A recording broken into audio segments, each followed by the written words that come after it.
1947 میں پاکستان کی آزادی کے وقت کراچی کو نو آموز مملکت کا دارالحکومت منتخب کیا گیا، لیکن بعد میں اسلام آباد کو پاکستان کے دارالحکومت کا درجہ قرار دیا گیا۔ کراچی کی تاریخ یونان اور عرب کے دور سے شروع ہوئی۔ عربی اس علاقے کو بندرگاہ دیبل کے نام سے جانتے تھے، جہاں محمد بن قاسم نے 1712 میں اپنی فتوحات کا آغاز کیا۔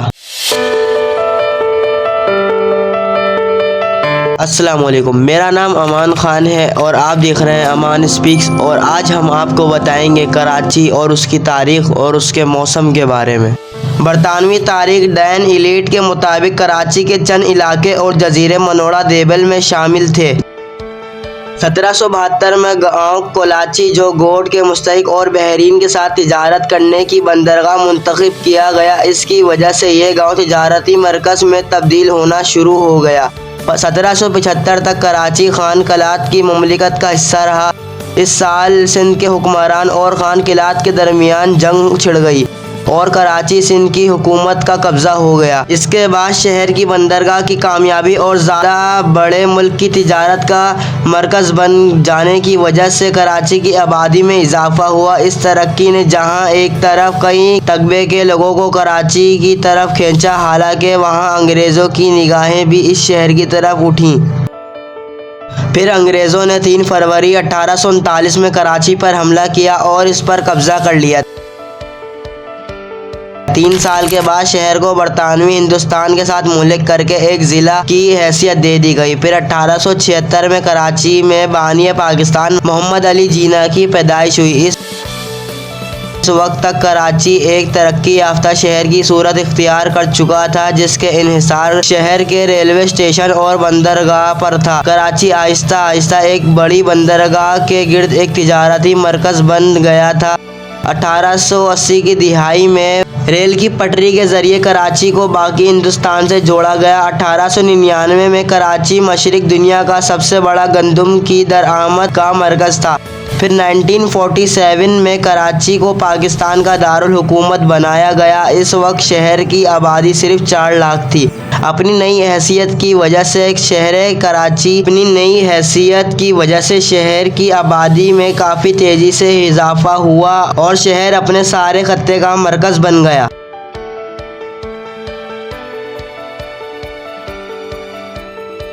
1947 سے 1953 تک کراچی پاکستان کا دارالحکومت رہا۔ پھر کراچی کی بہت تیزی سے بڑھتی ہوئی آبادی اور معیشت کی وجہ سے دارالحکومت کو کسی دوسرے شہر میں منتقل کرنے کا سوچا گیا۔ 1958 میں اس وقت کے صدر ایوب خان نے راولپنڈی کے قریب ایک جگہ اسلام آباد پر کاموں کا آغاز کر دیا۔ آخر کار 1968 میں دارالحکومت کو اسلام آباد منتقل کر دیا گیا۔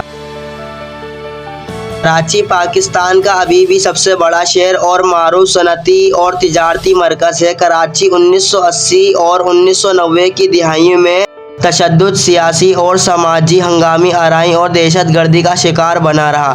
موجودہ دہائی میں کراچی میں امن و امان کی صورت کچھ بہتر ہوئی، لیکن اب بھی بعض دشمن اور سرپسند عناصر کراچی کی ترقی میں روڑے انہائی نظر آتے ہیں۔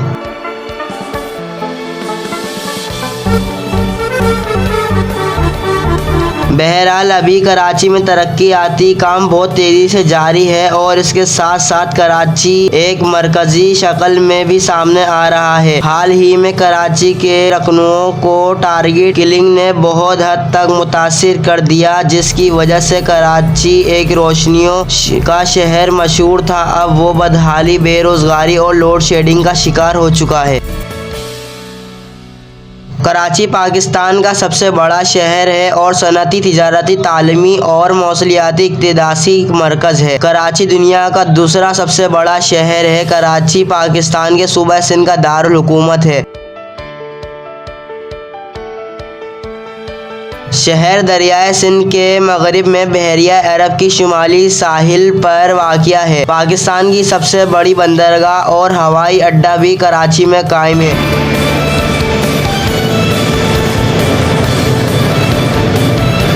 موجودہ کراچی کی جگہ پر واقع قدیمی ماہی گیروں کی بستیوں میں سے ایک کا نام کولاچی گوڈ تھا۔ انگریزوں نے 19ویں صدی میں اس شہر کی تعمیراتی اور ترقی کی بنیادیں ڈالی۔ 1947 میں پاکستان کی آزادی کے وقت کراچی کو ناموس مملکت کا 1959 میں پاکستان کے دارالحکومت کی اسلام آباد منتقل کے باوجود کراچی کی آبادی اور معیشت میں ترقی کی رفتار کم نہیں ہوئی۔ پورے پاکستان سے لوگ روزگار کی تلاش میں کراچی آتے ہیں، جس کی وجہ سے یہاں مختلف مذہبی، نسلی اس کی وجہ سے شہر میں لاکھوں مہاجرین کا دخول ہوا اور لسانی گروہ آباد ہیں۔ کا رقبہ 3527 مربع کلومیٹر ہے۔ یہ ایک ناہموار میدانی علاقہ ہے جس کی شمالی اور مغربی سرحدیں پہاڑیاں ہیں۔ شہر کے میدان سے دو بڑی ندیاں گزرتی ہیں، ملیر ندی اور لیاری ندی۔